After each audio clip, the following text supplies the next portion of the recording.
In today's video, we are going to be going through a live 𝐂𝐤𝐻 account, breaking down their results, giving them a full, complete audit, showing them how we can squeeze every ounce of revenue out of their email account. So especially with an account like this, they're actually generating really good numbers already, and they're in the fashion space, which is brilliant. They've got constant new drops coming out, so email marketing is something that we can really leverage in a brand like this. Looking at their results, so from email, there's 88,000 generated in a 30-day period, all coming from emails. So they're looking at 37% total revenue coming from emails, which is crazy good. However, I do want to put one thing in place. We are reviewing this in the month of November, so Black Friday has come around. This brand especially has run sales at the start of the month, beginning of the month, and obviously right now is the beginning of Black Friday week. So these numbers could potentially be inflated, but we will be looking at a longer time period as well and trying to get a gist of things where things potentially could be slow, things potentially could be falling down. So as I mentioned, there's definitely some results that we can squeeze out of this account. You may be thinking these results are really good, so where can we actually get this from? So the main thing which springs to mind is campaigns. So we're looking at 75% of their revenue coming from campaigns, 25 coming from flows. So the main highlights with this one is low flow performance. Really, the minimum split we want to be looking at is 60-40. So either like 60% campaigns, 40% flows, something around this region. It could be vice versa, but here we can definitely see that flows is definitely on a lower end of things. So what we can do is look at the top performing flows here, and we can see instantly that abandoned cart, these might be blurred as it has got their company name in there. I do kind of want to protect their name and identity, so we're not going through all their performance, scrutinizing things that they can obviously improve. So in third place is the Welcome Series, which is doing 3.4k, and 7.5k is coming from abandoned cart. So with something like this, really the Welcome Series should be closer to the, well, it's third place, but it really should be like number one, maybe number two. So this instantly highlights that the Welcome Flow definitely needs some improvement. You may ask, why the Welcome Series? So this email is generally for people that are brand new to the brand, never seen it, but they've just signed up to your mailing list to get 10% off, which is currently what their offer is. Naturally, they've shown interest and they're more than likely going to purchase. This email doesn't necessarily do much in terms of the way of email marketing. It's just a factor to get people on the mailing list. So this really should be a little bit higher in terms of revenue. Looking at the rest of their flows, they have flows set up for Wales. So this would be like people that have purchased. I think this is the case if they've purchased 3 times. So they could potentially be offering more offers, discounts, things like this. Browse abandonment is at the bottom, so really 610. I think this, in my opinion, should be a little bit higher up on the list, as again, we could be having some form of incentives, getting them over some objections, and we will actually take a look into this further, and I'll show you why we can improve this in a little bit. Second of all, campaigns. This is kind of a hard time to judge because a lot of the campaigns sent this month have been sales, and I can't show you any of these because again it has brand names in there. So they are, as we can see, this one here 2.4% is a sale, the 1.95 is a sale, and the 2.6 is a sale. So these ones that have the lower end of the click-throughs, we can see obviously these haven't been sales, but in general it is actually a hard time to judge brands because people do often hold out and save up for Black Friday. So naturally, you will see lesser performance in November. So as we can see, these are the stats for the last 8 days. We'll be going through a longer time frame, looking at times when we're not running sales and comparing that now. So Welcome Series. When we're actually seeing this negatively perform, one of the main things you want to do is check our sign-up forms over here. So as you can see, 7.3% sign-up and 3.8 on desktop. These numbers are actually really good, and I do think we could potentially squeeze a little bit more out of things. As their pop-up form is actually really basic. It's literally just text and submit your email with a little micro commit. No images, no nothing. Literally just says sign up and get 10% off. I do think if we made our pop-up form a little bit more personalized, custom to the brand, we could definitely squeeze some more percentage out of things. I have actually done a video on how to create a high converting pop-up form. Feel free to check that out and then see what you can do for your brand in terms of signups. Also, I can see they're collecting SMS numbers as well on their sign-up form. This necessarily isn't a bad thing or a good thing. I would actually recommend getting mobile numbers on a second visit, as I don't have my phone number out easily, and I'm sure you don't. We will actually prove this statistic in a minute, going through some more details that I can show you later on. What this actually indicates is their list growth is pretty good. We'll be going through that in a minute as well. And what we'll do is just head over to that now. So for some reason, the chart is looking a little bit rare at the minute. But if we actually look at this, so we started off at the 24th of October on 87,000. And we can actually see it naturally decreasing to, well, we've lost about 300 subscribers. So the list is literally pretty much eating itself at this point. So what we'd actually have to do is potentially look at unsubscribe rates and seeing what's going on here. So although we are getting a good submission, I don't know why the brand isn't actually increasing subscribers. So we'll actually be looking at that as well. As we see here, yeah, we're at a trend of a negative 0.3%, which actually isn't that bad in terms of a percentage wise, but obviously really we want to be growing the list. We don't want to be sitting stagnant. Stagnant means we're not progressing, we're not moving forward. So with that being a bottleneck, that could potentially help us squeeze some more revenue out of emails. So coming on to deliverability, this is a good way to see your account's overall metrics, seeing kind of what areas you're lacking in, seeing if you're actually landing in the inbox.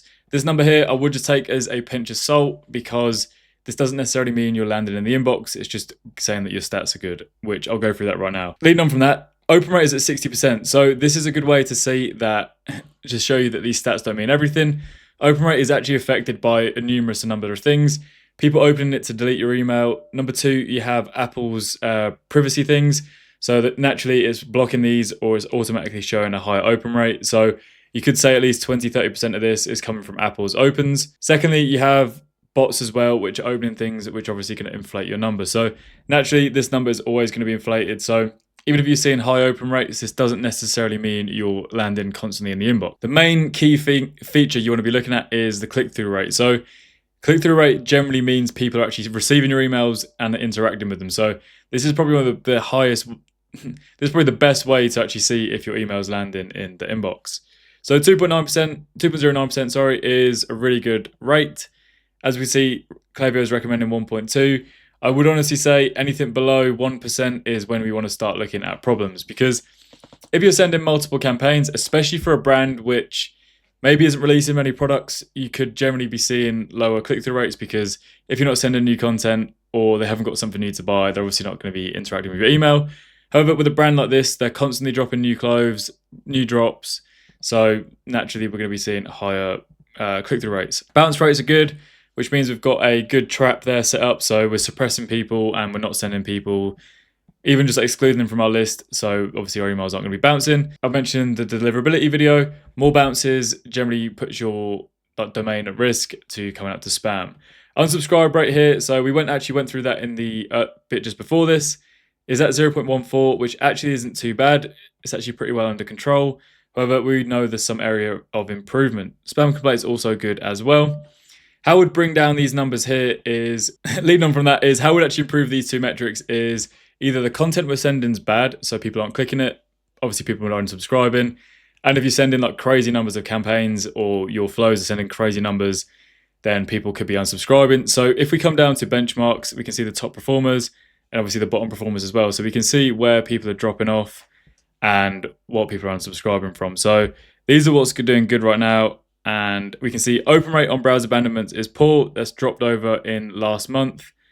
Order values dropped, which could be, you know, if we're not doing any upsells. Many things on the website, so whatever they're pushing could be at a lower price, which isn't necessarily something too bad.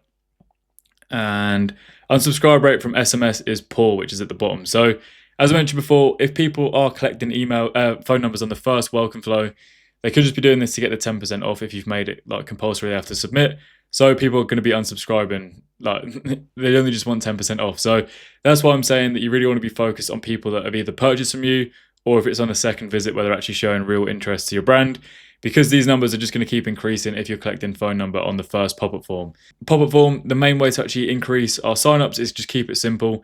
The less things they have to fill out, the less things it makes it like more complicated for them. Phone number is one of those things, so we can just remove that from our list. So I'm not going to go through every single one of their flows in this video, but on the overview of this account, two flows that have stuck out is the abandoned cart, which revenue is low, open rate as well on the browser abandonment, and the welcome flow. So we'll go through those three flows, showing you kind of where that fall off is. Jumping into the first flow, which raised our attention, is the welcome flow. As you can see, they've only got 3 emails in their series, and really with the welcome flow, we could actually progress this to potentially 4 or 5 emails, but spread it along a distance. So one thing we can see is they're sending very tight time frames, so 1 day apart, which something like this, really we could potentially spread this out. We could run a test alongside it, potentially trying something like 3 days on this email, Also as well, they've got no use of an urgency or an incentive. So they've only got the use here for 10% off. Word from our founder, which in both the subject line and preview text is no mention to the discount, no reminder of their code. Third email, again, this is the last chance to get 10% off. So they have used a little bit of urgency and read the reviews. However, this is the perfect opportunity to just extend your email flow. So you could just keep this as read the reviews. The second email could be a reminder, and then the last email could be a text-based email. So it's a nice little pattern interrupt, just saying this is your last chance, 24 hours, and then the code is gone. That way we've then prolonged it. We could spread this over the time frame of 2 weeks. And then obviously we're hitting more touch points, and generally we should be seeing more revenue from this. With me saying adding more emails, this is not me saying this is definitely going to work. This is a plan that you could put in place. What we would actually do is we would measure our analytics over time. So we'll be checking to see unsubscribes, seeing if this rate is falling down. So naturally the click-through rate is going to drop, so are open rates and placed orders. So keep an eye on things here. If things start dropping off, unsubscribes increase, we'll then obviously revert back to less emails and maybe a longer time frame in between emails. So as I mentioned at the beginning of the video, browser abandonments revenue was a little bit low, and coming to that, they've actually only got one email in the browser abandonment flow. So this doesn't necessarily show a high intent of purchase, as they've obviously viewed a product, they've clicked off it, they've exited your website. So generally it doesn't show anything in terms of interest. So what we can actually use from this is we can extend the flows to maybe even 3 emails, even 2, and we can just kind of show them more of our products. It doesn't necessarily have to be the product they were looking at. We could just be showing them other areas, other designs, other clothes, supplements, whatever your brand is, just be showing them more of your product. That way it's a good way to get them back in your ecosystem and just keep them in there. Also, as I mentioned before, this is a good chance to send a text-based email, which works really well. And we actually see very good performance with our agency with this. The other flow we mentioned to look at is the abandoned cart. And we can see here that they have a 1 hour 30 time delay, which isn't necessarily too bad. We could try and make this a little bit more aggressive on the first approach. Second email is 1 day apart. I would maybe consider putting this to 2 to 3 days, and then maybe 3 to 4 days here, just spreading the time frame out and sending more reminders. You could even add a 4th email in here because they're giving discounts on the second email and obviously the 3rd email as well. So you could add a founder's message in there, which is going to be text-based, which I definitely think will perform well as well. But naturally, the abandoned cart has been performing really well, so this is definitely something they've got working well. As I mentioned before, October, we're going to go through October's campaigns. November naturally has been inflated because obviously Black Friday, all sales like that. So in October, we can see that the click-through rates generally have dropped off, and they actually did run a few campaigns in this period, sale campaigns, but they didn't perform too well. Again, October is one of those times where people could be holding back for November, Christmas, these kind of periods where sales are on. But obviously October, we didn't run many sales, so we can see a lower click-through rate, but there's nothing too much to worry about, as we know deliverability is good. They have actually got a good sending period, so everything is really like 2 days apart, so 5th to the 7th, which is only really leaving 1 day in between. As we mentioned earlier, we're seeing a high unsubscribe rate and the list isn't really growing, so what we could actually do is drop down our sends. We could be sending like Monday, Wednesday, Friday, giving them a nice cool down period over the weekend, and this potentially could see us dropping down our unsubscribes. So with that being said, I'm going to conclude the video. The way we could actually improve their revenue from taking their flows up is obviously going through those flows that we mentioned to drive some more revenue, especially like the welcome flow, things like that. Overall campaigns has been really good. So even if we go to September, we can still see here, we're doing some crazy numbers. But again, flows has been lacking there. So it's all mainly coming from campaigns. So with these 2 factors there, we could definitely help ourselves drive some more revenue through their account, even though we are still pushing some really good numbers, which is like 30% for the month, which is crazy. Even October as well is 30% again. So we're staying at a constant base mark, but obviously there's a lot of room for improvement. Again, this number here, Magic 25 for the flows, we know there's a lot of room for improvement there, so we can definitely squeeze some more revenue out. Without further ado, I'm going to end the video here. If you would be interested in letting us audit your account, going through kind of things that we've done on this video, showing you how we can squeeze extra revenue out. As I mentioned before, this account is already good. If your account is a lot worse than this, there's a lot more we can do for you in terms of revenue. So without further ado, use the link below, check out, book us a call. If not, drop a subscribe, like, and I'll catch you in the next video.